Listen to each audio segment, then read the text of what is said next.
Sepekan terakhir kian santer nama-nama tokoh yang digadang-gadang masuk dalam kabinet Prabowo Gibran. Tak hanya nama tokoh, jumlah kementerian dipecah-pecah hingga jumlahnya menjadi lebih dari 34 menteri juga beredar luas tanpa kejelasan sumber. Catatan Kompas TV pekan ini menyoroti dinamika membentuk kabinet Prabowo jelang pelantikannya yang dalam hitungan minggu. Inilah catatan Kompas TV menanti kabinet pilihan Prabowo.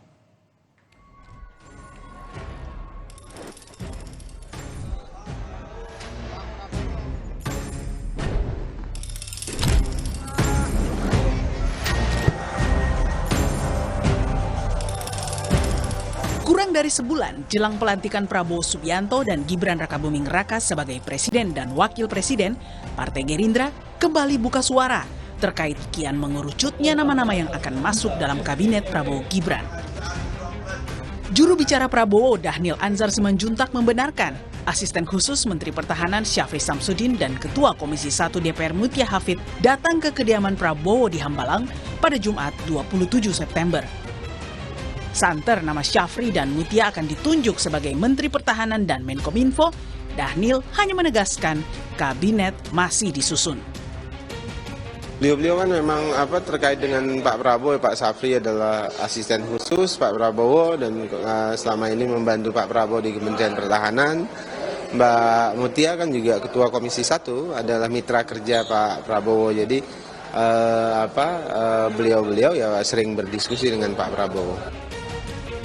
Sementara Sekjen Partai Gerindra Ahmad Muzani yang enggan membeberkan pertemuan Prabowo dengan sejumlah tokoh di Hambalang hanya berseloroh bakal calon menteri semuanya sedang deg-degan.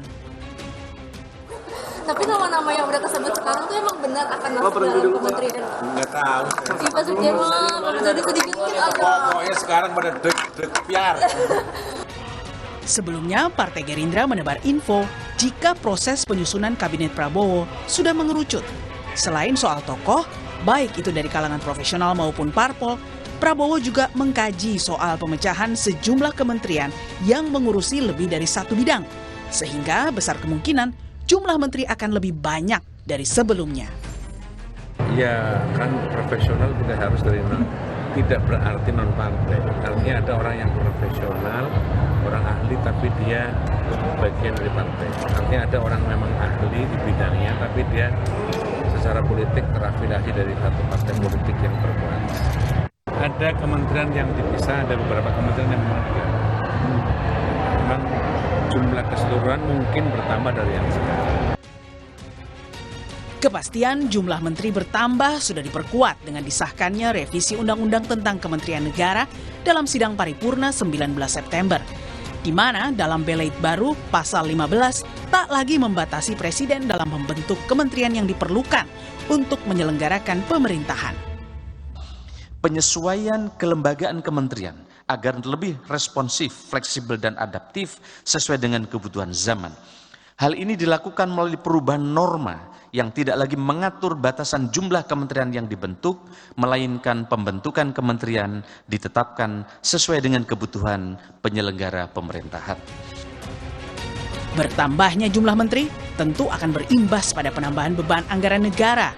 Menurut pengamat, selain akan berdampak pada target kementerian yang sudah ada karena pengurangan anggaran, gemuknya kabinet akan mempersulit untuk bergerak satset.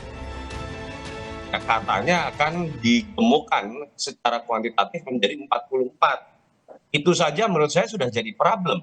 Kenapa? Anggaran kita terbatas. Andai kata betul, kementerian-kementerian yang existing, itu jatah anggarannya akan dikurangi loh. Artinya kan mencapai target itu lebih susah. Dan apapun yang terlalu akomodatif dan gemuk, bukan sehat ya, besar tapi sehat itu berbeda dengan gemuk, itu pasti akan sulit untuk bergerak maju. Padahal kita tahu Pak Prabowo ini ambisinya luar biasa ketika berbicara pertumbuhan ekonomi 8%, termasuk beberapa program populis lain. Memilih, menentukan, dan menetapkan siapa dan berapa kementerian di kabinet sepenuhnya adalah hak prerogatif presiden. Meski begitu, konsekuensi dari sebuah keputusan atas semua perubahan juga sepenuhnya di tangan kepala negara sesuai konstitusi. Tim Liputan Kompas TV. Perubahan pasal 15 menjadi poin krusial dalam revisi Undang-Undang Kementerian Negara, Saudara. Kenapa krusial? Ini dia. Karena pasal 15 pada undang-undang yang terdahulu memuat jumlah kementerian ditentukan maksimal 34 kementerian. Namun kini ketentuan pasal 15 diubah di mana jumlah keseluruhan kementerian yang dibentuk ditetapkan sesuai dengan kebutuhan penyelenggaraan pemerintahan oleh Presiden. Ya, saudara, lalu seberapa atau sebanyak apa menteri-menteri di kabinet sejak era Presiden Soekarno hingga Presiden Jokowi? Kita simak bersama. Kita mulai dari kabinet Soekarno yang memiliki 11 hingga 80 menteri. Lalu di kabinet pembangunan era Soeharto ada 21 hingga 28 menteri. Kemudian kabinet reformasi pembangunan Presiden Habibie punya sebanyak 36 menteri. Lalu kabinet Persatuan Nasional Presiden Abdurrahman Wahid atau Gus Dur memiliki 34 menteri. Setelah Gus Dur, Presiden Megawati membentuk kabinet gotong royong dengan 30 menteri. Kemudian Presiden SBY membentuk Kabinet Indonesia Bersatu dengan 34 menteri. Jumlah ini bertahan dalam Kabinet Indonesia Maju Presiden Jokowi, saudara. Dalam berbagai kesempatan, Presiden terpilih Prabowo Subianto kerap membuka ruang bagi parpol di luar Kim untuk bergabung dalam koalisi pemerintahannya. Prabowo selalu menekankan ia ingin merangkul semua pihak untuk mendukung jalannya pemerintahan yang stabil secara politik. Mungkin yang menyakitkan selama pertandingan itu biasa, ya kan? Namanya pertandingan, iya kan?